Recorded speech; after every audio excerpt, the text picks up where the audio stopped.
भला हुआ मेरी माला टूट गई, मैं राम भजन से छूटी। भला हुआ मेरी माला टूट गई, मैं राम भजन से छूटी। मेरे सिर से टली बला, भला हुआ मेरी माला टूट गई, मैं राम भजन से छूटी। मैं राम भजन से छूटी। नमस्कार मेरे प्यारे भाइयों, मेरे परमात्मा के प्यारे जीव हंसों। मैं हमेशा ही यही चाहूंगा कि आप सब मेरे भाइयों का विवेक इतना बढ़े, इतना बढ़े, इतना बढ़े कि कोई भी अज्ञानी गुरु, अधूरा गुरु ये आपको कभी भ्रमित ना कर पाए। ऐसी कोई चीज ना रहे जो आपको ना पता हो, ताकि आप सत्य और असत्य का निर्णय करके अपने जीव का कल्याण कर सके। मेरे दिल की बस यही एक इच्छा है मेरे भाई। और जो मेरे भाई अभी नए नए जुड़े हैं हमारे इस सत्संग से, उन लोगों से मैं अरदास करूंगा कि आप सब बिल्कुल शुरू से शुरुआत करें, 1 नंबर पे जाएं और वहां से ऊपर की तरफ बढ़ते जाएं। धीरे धीरे आपके दिमाग में हर चीज समाएगी, आपके अंदर इतनी परख शक्ति पैदा होगी कि क्या सत्य है क्या असत्य है इसका आप स्वयं निर्णय कर पाओ। आपको किसी की जरूरत नहीं रहेगी। आप पढ़े लिखे हो, अनपढ़ हो, इससे कोई फर्क नहीं पड़ता। आप विवेकी कितने हो इससे फर्क पड़ता है मेरे भाई। तो जो मेरे भाई पढ़े लिखे हैं वो केवल शब्दों को पढ़ने में ना जाएं, उनके भावों को भी पकड़े। और जो मेरे भाई अनपढ़ हैं वो तो कुछ पढ़ भी नहीं सकते, लेकिन परमात्मा ने भी उनको कोई कमी नहीं छोड़ी है विवेक देने में। पूर्ण विवेक दिया हुआ है, बस उसको जगाना है। मेरा काम केवल इतना है कि मैं आपके उस दिए हुए विवेक को जो सो रहा है उसको जगा सकूं, बस। और मेरा कोई काम नहीं है, बाकी सब मालिक अपने आप करेगा। तो दोस्तों, आज वाणी लेंगे कबीर बीजक रमैनी से, 25 नंबर है। तो पहले मैं आपको बता दूं कि कई जगह जैसे कबीर साहब की वाणी में आता है कि 52 आखर 52 आखर। तो कुछ अधूरे संतों ने आपको भ्रमित करने की कोशिश करी कि ये 52 आखर का मतलब इन अक्षरों की बात नहीं है जो हिंदी के हैं या पंजाबी के हैं जो बोलने में आते हैं। इन अक्षरों को संस्कृत भाषा के और केवल संस्कृत भाषा के ग्रंथों के साथ जोड़ दिया गया कि जहां भी लिखा है 52 अक्षर तो वो वेद पुराण जो कि संस्कृत में लिखे गए थे, ये उसकी तरफ इशारा है कि वो आखर इनमें नहीं, यानी जो नाम मैं देता हूं वो 52 अक्षर वाले ग्रंथों में नहीं है, यानी संस्कृत भाषा वाले ग्रंथों में नहीं है। ऐसा बोल के आपको भ्रमित किया जाएगा, लेकिन आपने भ्रमित नहीं होना है मेरे भाई। आज आपको बताया जाता है कि वो 52 आखर केवल संस्कृत नहीं, इन बोलने वाले अक्षरों के बारे में ही बोला गया था कि वो आखर इनमें नहीं, कि वो नाम किसी भी भाषा में लिखने में नहीं आता है, उसका आज आपको जीता जागता उदाहरण दिया जाएगा रामायणी में 25 नंबर बीजक में। तो क्या कहती है वाणी? 34 अक्षर का इह विशेषा, सहस्त्रों नाम याही में देखा। कि उन 34 अक्षरों में जो हिंदी भाषा के हैं, स्वर और व्यंजन को अलग अलग जब हम कर लेते हैं तो 34 अक्षर बचते हैं। उन्हीं 34 अक्षरों की बात कर रहे हैं कि कोई इस वाणी में भ्रमित ना रहे कि वो केवल 52 अक्षर यानी संस्कृत भाषा के शब्दों में नहीं है, संस्कृत भाषा वाले ग्रंथों में नहीं है। अरे ये 34 अक्षर भी उसी में ही है। ये 34 अक्षरों के द्वारा भी उसको नहीं लिखा जा सकता। और इन 34 अक्षरों वाले ग्रंथों में भी वो नहीं मिलेगा कि कोई कहे कि कबीर सागर यानी वो संस्कृत में नहीं है, हिंदी भाषा में है तो उसमें मिल जाएगा। बिल्कुल नहीं। तो साहिब कहते हैं 34 अक्षर का इह विशेषा, सहस्त्रों नाम याही में देखा। कि इन 34 अक्षरों में मैंने क्या देखा कि इस 34 अक्षरों से अरबों खरबों नाम बना दिए गए। और इन नामों को जप के हर जीव अपना जीवन खो के वापस इसी जन्म मरण में आ रहा है। भूल भटक नर फिर घट आया, होत अजान सो सबन गमाया। बेचारा नर जो है बड़ी मुश्किल से तो एक जन्म मिलता है 84 के बाद इस नर आदमी का। उसमें भी ये केवल इन 34 अक्षरों के नामों से बने मंत्रों को जपता रहता है और एक दिन अपना जीवन बर्बाद करके मां के गर्भ में वापस चला जाता है। अब वो मां कौन सी होगी? ये मत सोचना कि इंसान के बाद दोबारा इंसान जन्म मिल जाएगा। जैसे कई पंथों में आपको भ्रमित किया जाता है कि नहीं नहीं 84 में आदमी नहीं जाएगा, आदमी तो आदमी ही पैदा होगा, बार बार उसको मनुष्य जन्म ही मिलेगा।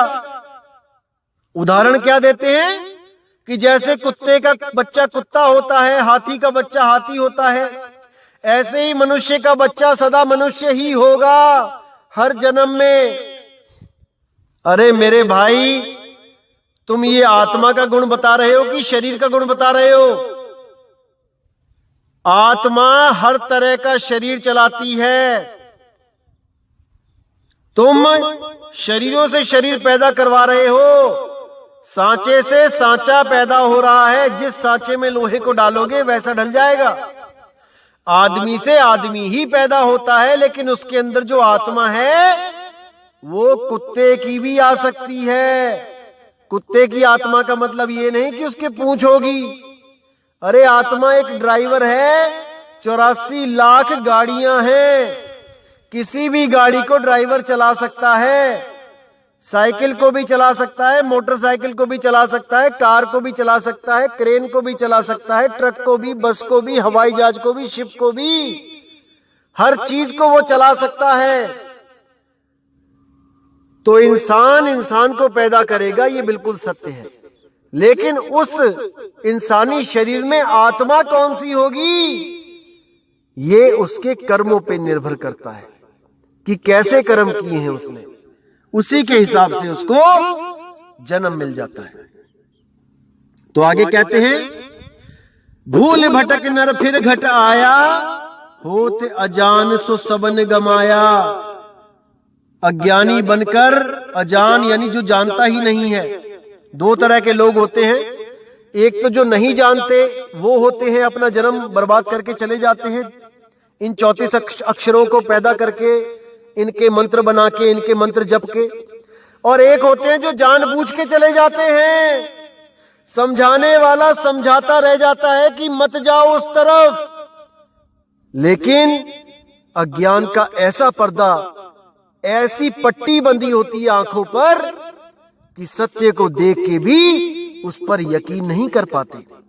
और वो लोग कबीर साहब की इस वाणी को देखने के बाद भी सत्य को समझना नहीं चाहते और उन अधूरे गुरुओं के चक्कर में अपना मनुष्य जन्म बर्बाद करके 1,84 में गोते खाने के लिए चले जाते हैं। खोज ही ब्रह्मा विष्णु शिव शक्ति, अनंत लोक खोज है बहु भक्ति। कि उस परम पिता परमात्मा शब्द गुरु को खोजने के लिए ब्रह्मा विष्णु महेश शक्ति ने भी इन्हीं 52 अक्षरों का, इन 34 अक्षरों का सहारा लिया, इन्हीं से बने हुए मंत्रों का जाप किया, इसलिए वो भी उसको प्राप्त ना कर पाए। अनंत लोक खोज ही बहु भक्ति, और अनंत लोकों के जीवों ने भी इन्हीं 34 अक्षरों के द्वारा उसको खोजने की बहुत बहुत कोशिश करी, लेकिन गर्भ जून के सिवा उनको कुछ न मिला। खोज ही गण गंधर्व मुनि देवा, अनंत लोक खोज ही बहु भेवा।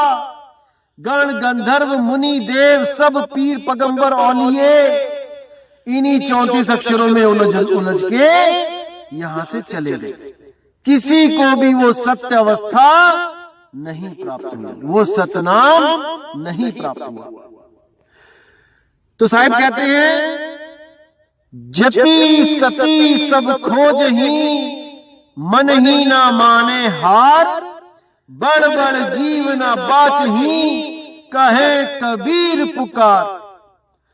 बड़े बड़े जति सती तपी ज्ञानी आए, सब इन्हीं 34 अक्षरों की माया में उलझ गए। कोई भी नहीं समझ पाया कि ये शब्द कैसे पैदा होते हैं, कहां जाके इनका अंत होता है, नहीं समझ पाए। अरे ये गुप्त भेद है भाई, इन अक्षरों की उत्पत्ति और अंत कहां होता है। जब तक आपको ये नहीं समझ में आया, आप भक्ति नहीं कर सकते। सत्य भक्ति आपको मिल ही नहीं सकती जब तक आप जाप, अजपा, अनहद और सार शब्द में भेद नहीं कर पाए। तब तक आप मुक्त नहीं हो सकते। धर्मदास जी को साफ मना कर दिया था कि इन 4 शब्दों का भेद मत खोलना। बताया तो धर्मदास जी को गया था, लेकिन उन्होंने साफ मना कर दिया था कबीर साहब ने कि इसका तुम निषेध करना। इन 4 शब्दों का भेद किसी को मत देना। अगर ये भेद कालदूतों के हाथ में लग गया तो वो भी अपने सत्संग में इन्हीं वाणियों को रख रख के लोगों को भ्रमित कर देंगे। कौन से 4 भेद? जाप, अजपा, अनहद और सार शब्द। ये चारों ही शब्द कहलाए जाते हैं। जाप भी शब्द ही कहलाया जाता है। जब आप कोई नाम जपते हो तो क्या कहते हैं कि शब्द जप रहा हूं। कौन सा शब्द? ज्योत निरंजन ओंकार जप रहा हूं, सतपुरुष अकाल मूर्त शब्द स्वरूपी राम जप रहा हूं, ओम सोहम जप रहा हूं, ओम सोहम सत कबीर जप रहा हूं। ये सब शब्द ही हैं, जाप हैं। इसके लिए बोला जाप मरे। उसके बाद क्या बचा? अजपा। वो क्या है? वो श्वासों का अजपा जाप है। उसी में आप चाहे सोहंग जप लो, सो ऊपर लिया, हंग छोड़ा, सोहंग, इसी को कोहंग कह लो, कोहंग, इसी को ओहंग कह लो, ओहंग, इसी को ओहम सोहम कह लो, कुछ भी कर लो। कई लोग तो नाम देते हैं, श्वास छोड़ा तो मैं, श्वास अंदर खींचा तो तू, मैं तू। मतलब मूर्खता की हद हो गई है। और ऐसे गुरुओं ने उलझा रखा है जीवों को कि क्या बताऊं मैं। केवल और केवल इसलिए कि जीव के पास विवेक नहीं है मेरे भाई। इसीलिए ये सत्संग बनाए जा रहे हैं कि आप सब मेरे भाई विवेकी हो जाओ। एक भी मेरा ऐसा भाई ना बचे जिसके पास विवेक कम रह जाए। भीखा भूखा को नहीं, सबकी गठड़ी लाल, और गांठ खोल देखा नहीं, ताते भय कंगाल। अरे जिस परमात्मा को तुम सोच रहे हो वो सतलोक में बैठा है कुर्सी टेबल लगा के, वो तुम्हारी गठड़ी में ही है, वो लाल तुम्हारी गठड़ी में ही है, लेकिन तुम उस गठड़ी को खोलना नहीं जानते। जब भेदी गुरु बताएगा कैसे खोलते हैं, तब तुम उस गठड़ी में से उस लाल को प्राप्त करोगे जो तुम्हारे पास ही था। अरे एक हिरन को कौन कस्तूरी दे सकता है मेरे भाई? और कुछ लोग क्या कहते हैं, जो नाम मेरे पास है, जो वस्तु मेरे पास है, सारे ब्रह्मांड में नहीं है। बताओ, अरे घट घट मेरा साइया, घर में पड़ी वस्तु नहीं सूझे, बाहर ढूंढन जासी। तो मेरे भाई वो चीज तुम्हारे पास ही है, बस तुम्हें कोई भेदी गुरु नहीं मिल रहा है। भेदी गुरु मिल गया तो तुम्हारे लिए ये स्वर्ग नरक अलखलोक अगमलोक अनामी लोक ये खिलौनों से ज्यादा नहीं रह जाएंगे। जब आत्मज्ञान हो जाएगा तब परमात्मा दूर नहीं है। जब तक ना चीनोगे आत्म, तब तक ना पई हो परमात्म। तो पहले तुम्हें अपने आप को चीनना पड़ेगा कि आप हो कौन। क्या आप शरीर हो, या उसको चलाने वाला मन हो, या 5 इंद्रियां कर्म इंद्रियां, 5 इंद्रियां ज्ञान इंद्रियां हो, या 5 तत्व हो, या 25 प्रकृति हो? नहीं मेरे भाई, आप इनमें से कुछ भी नहीं हो। आपको तो यूज किया जा रहा है इस सृष्टि को चलाने में। ये तन ही सृष्टि है मेरे भाई, ये शरीर ही सृष्टि है। 3 लोक है देह में, रोम रोम में धाम, बिन सतगुरु ना पाइए सार शब्द निज नाम। वो निज नाम वो आपको नहीं मिल सकता जब तक आपको ये समझ में नहीं आ गया कि मैं इस सृष्टि से न्यारा हूं, मैं इस तन से न्यारा हूं। और जब आपको सृष्टि रचना बताई जाएगी तब आपको समझ में आएगा कि यह सृष्टि की उत्पत्ति और अंत कैसे होता है, कैसे ये सृष्टि पैदा होती है और कैसे इसका विलय होता है, नाश होता है। आप मरे जग परलय होई। भाई जिस दिन आप मर जाते हो उसी दिन जग परलय में समा जाता है। समझ लो इस बात को। आप हो तो जग है, आप नहीं हो तो जग नहीं है। समझ लो इस बात को अच्छी तरह। आप हो तो जग है, जिस दिन आपका अंत होगा उस दिन जग का भी अंत हो जाएगा। लेकिन कुछ लोग सोचेंगे अरे ऐसा थोड़ी नहीं होता, मेरे पापा जी खत्म हो गए, मेरे दादाजी खत्म हो गए, जग थोड़ी नहीं खत्म हुआ। अरे भाई उनका जग खत्म हो गया, उनकी सृष्टि खत्म हो गई, अब वो दोबारा पैदा करेंगे सृष्टि को।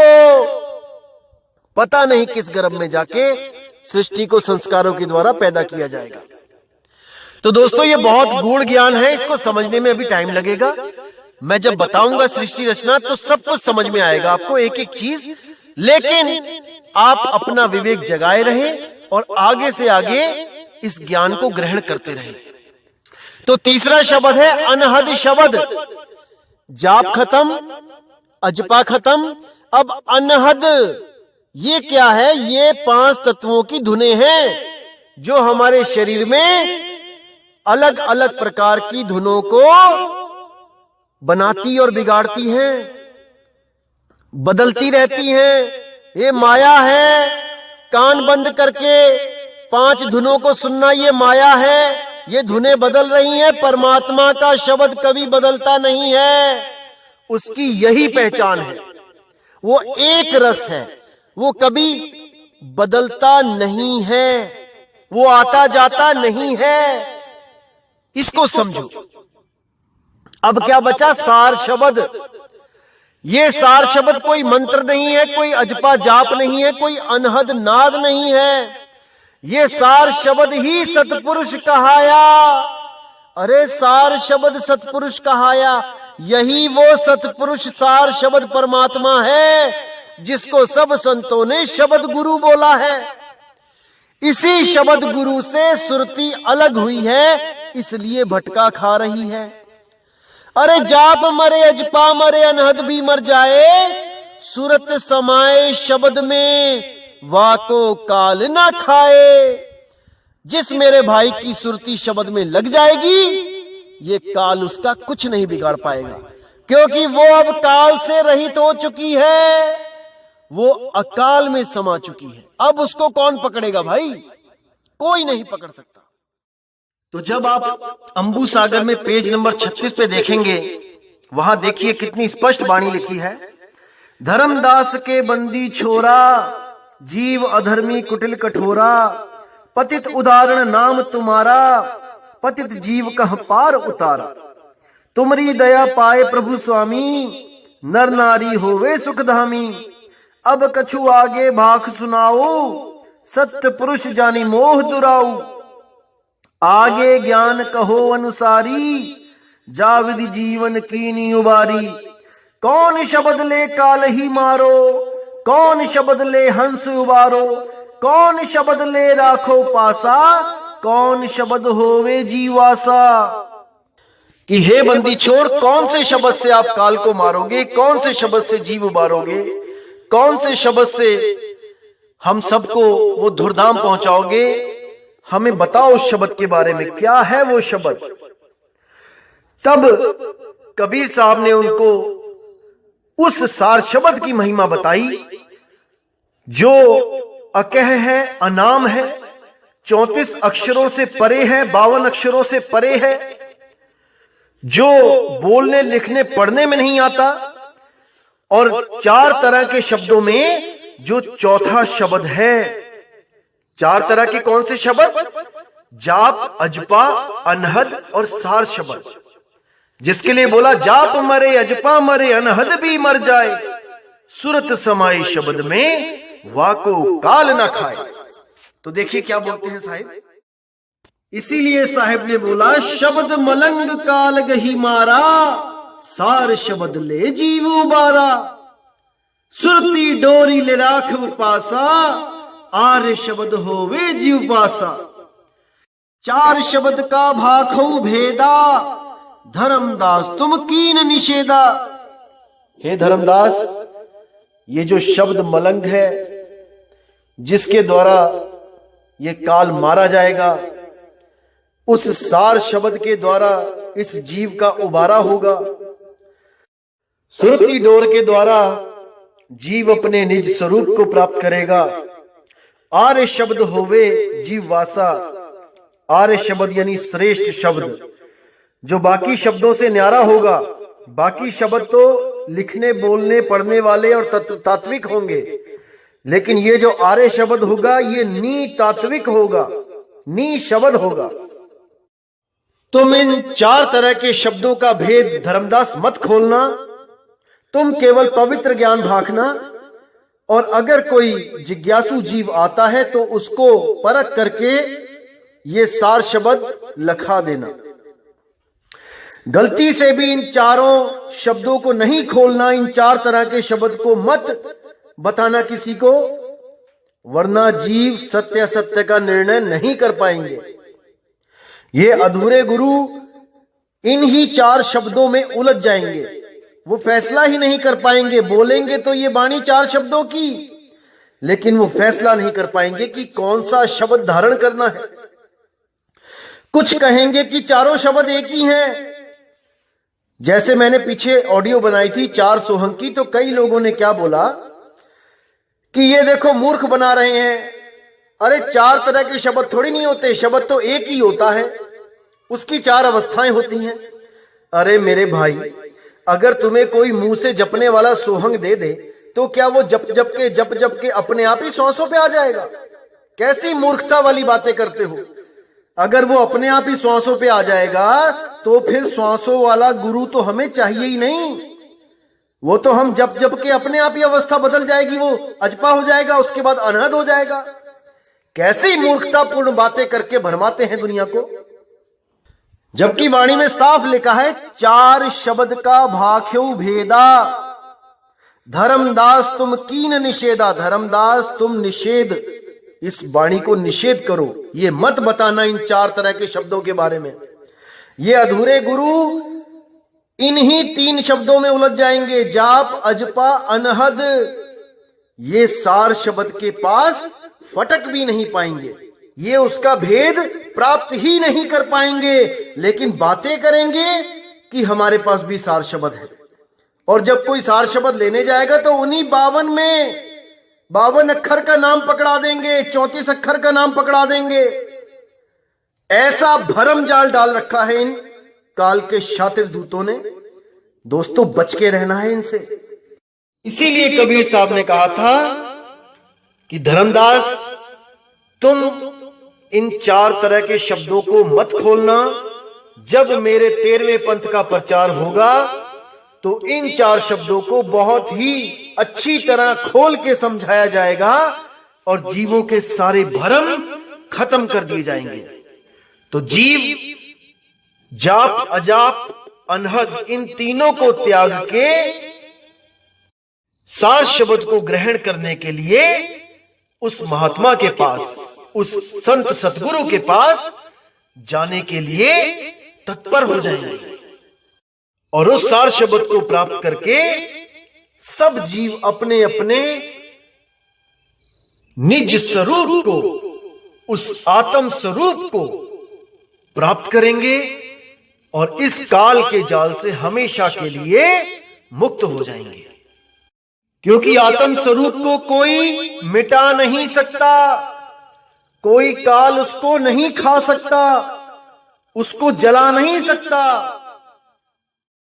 इसीलिए गीता में कहा है, नैनम छिन्दन्ति शस्त्राणि नैनम दहति पावका न चैनम क्लेन्त्यापो न शोषयति मारुता।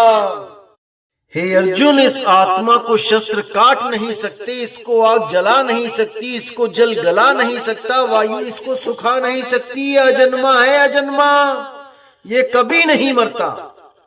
लेकिन अज्ञानता के कारण, केवल सुरती भटक जाने के कारण वो पूर्ण नहीं कहला रहा है।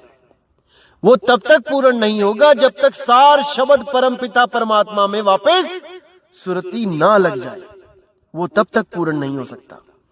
इसलिए बोला गया है, जब तक ना चीनोगे आत्म तब तक ना पई हो परमात्म। नहीं मिलेगा वो। आत्म चीने परमात्म चीने, संत कहावे सोए, और ये भेद काया से बाहर बूझे बिरला कोए।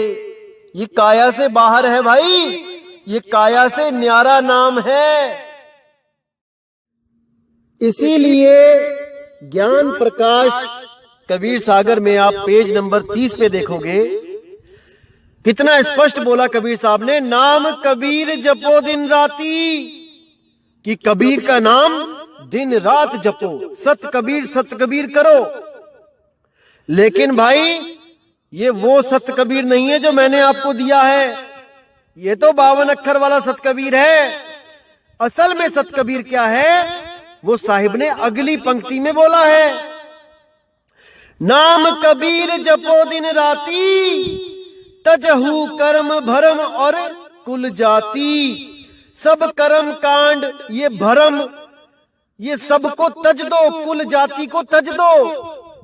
कोई ब्राह्मण नहीं, कोई शूद्र नहीं, कोई वैश्य नहीं, कोई क्षत्रिय नहीं, कोई कुछ नहीं भाई। कोई हिंदू नहीं, कोई मुसलमान नहीं, कोई सिख नहीं, कोई ईसाई नहीं, कोई जैन नहीं, कोई बौद्ध नहीं। हम सब एक इंसान हैं। हम सब ने अपने अपने आप को केवल अक्षरों के माध्यम से अलग अलग जात पात धर्म भेद में बांट दिया, जबकि हम सत्य को नहीं बांट सकते। हम इन 5 तत्वों को नहीं बांट पाए, हम हवा को नहीं बांट पाए, हम आकाश को नहीं बांट पाए, हम इस धरती को नहीं बांट पाए। सब धर्म के लोग इसी धरती पे खड़े हैं। हम अग्नि को नहीं बांट पाए। हिंदू मुस्लिम सिख ईसाई एक ही आग से रोटी बना रहे हैं। तो जहां पे हमारा बस चला हमने उसको बांट दिया, जहां हमारा बस नहीं चला हम उसको नहीं बांट पाए। तो इन धर्म के ठेकेदारों ने हमें बांटा क्योंकि हमारा विवेक कम था, इसलिए हम बट गए। लेकिन अगर हम दोबारा से विवेकी हो जाएं तो हमें धर्मों के नाम पे लड़ाने वाला इस दुनिया में कोई पैदा नहीं हुआ।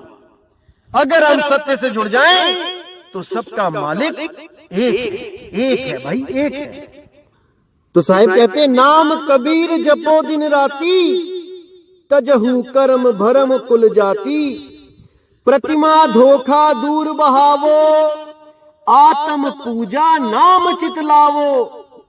प्रतिमा यानी कि ये फोटो, ये मूर्तियां, अरे इन सबको त्याग दो, ये नकली है, ये नकली है भाई। अगर किसी मक्खी के सामने आप एक आम की फोटो और एक आम असली छिला हुआ रख दो, वो मक्खी में भी इतना विवेक है कि आम की फोटो के ऊपर जाके नहीं बैठेगी, चाहे कितनी पीला पीला बना देना आम, नहीं बैठेगी। वो मक्खी तक सत्य और असत्य का निर्णय करना जानती है, जबकि कितना सा दिमाग होगा उसके पास हम लोगों के मुकाबले।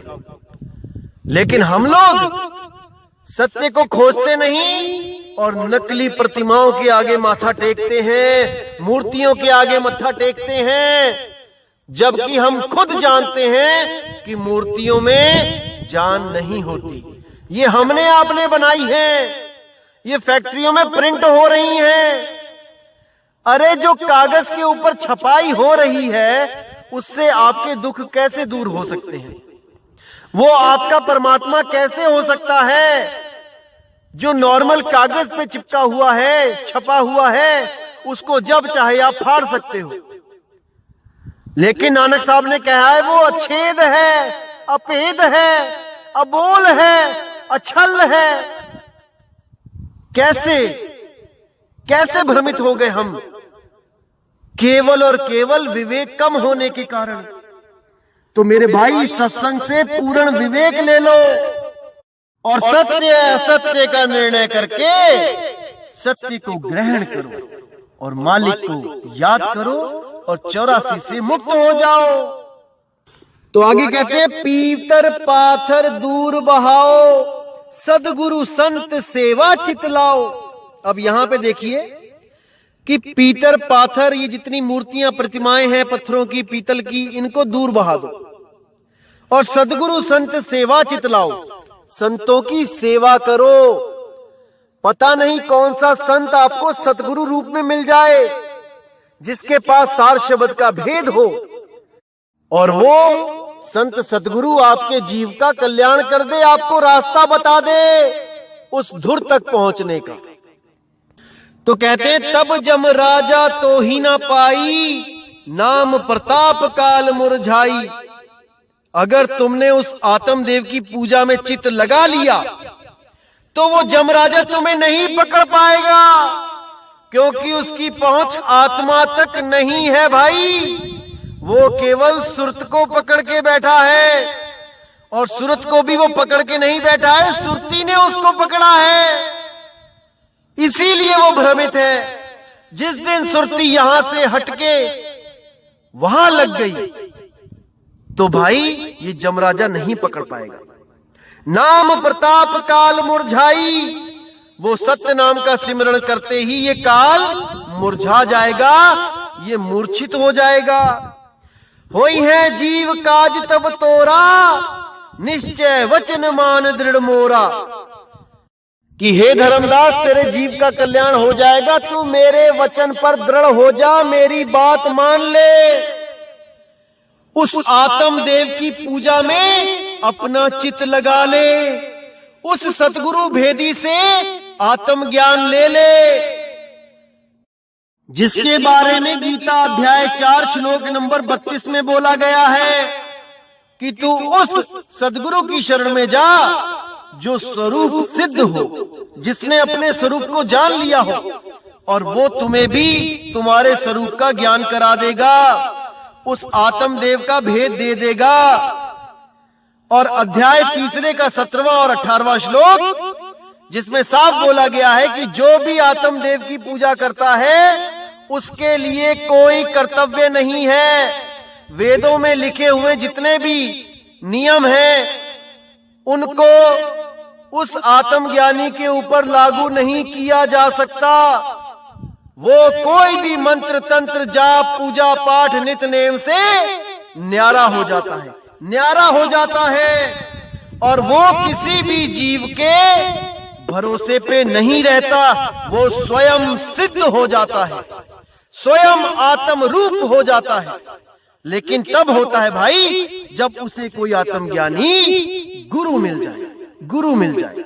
वो परमात्मा की दया होती है, तब उसको एक पूर्ण आत्मज्ञानी गुरु मिल जाता है और उस जीव को मुक्ति का रास्ता मिल जाता है। इन 34 अक्षरों से, इन 52 अक्षरों से वो नहीं मिलने वाला। इन 52 अक्षरों के ग्रंथों में, इन 34 अक्षरों के ग्रंथों में वो नाम नहीं है। समझ जाओ मेरे परमात्मा के प्यारे जीवों, समझ जाओ, समझ जाओ, समझ जाओ। तो मेरे भाई, उम्मीद करता हूं कि आज के सत्संग से आपका विवेक काफी जागा होगा और उस परमात्मा की जब पूर्ण दया होगी आप पर तो आपको सतगुरु जरूर मिलेंगे। तो इसी के साथ दोस्तों अब मुझे विदा दीजिए। जय गुरु बंदी छोड़ वैराग साहेब, जय गुरु बंदी छोड़ साधु शरण साहेब, जय गुरु बंदी छोड़ मदन साहेब, जय जय बंदी छोड़ सतगुरु सत्य कबीर साहिब की सदा ही जय हो, सदा ही जय हो मेरे मालिक की साहिब बंदगी सतना। दोस्तों मैं आपको बताना चाहूंगा कि जो मेरा चैनल है वो केवल एक है, कहत कबीर सुनो भाई साधो। इसके अलावा किसी भी चैनल पे आप कुछ भी देखते हो, कुछ भी सुनते हो, मेरी ही आवाज सुनते हो, दोस्तों वो मेरा चैनल नहीं है। मेरा केवल एक चैनल है, कहत कबीर सुनो भाई साधो। मैं किसी भी गुरु की कोई फोटो नहीं लगाता, मैं किसी गुरु का कोई नाम नहीं लिखता। जिनका मदन साहिब के साथ कनेक्शन है केवल उन्हीं का नाम लिख रहा हूं मैं, और किसी का भी मैं नाम नहीं लिखता, मैं फोटो नहीं लगाता, मैं अपनी भी फोटो नहीं लगाता। इसलिए अगर कोई भी दूसरा चैनल कुछ भी गलत हरकत करता है, गड़बड़ करता है, तो दोस्तों इससे मेरा कोई लेना देना नहीं है। मेरा सत्संग केवल एक ही चैनल पे आता है, कहत कबीर सुनो भाई साधो, साहिब बंदगी सतनाम। दोस्तों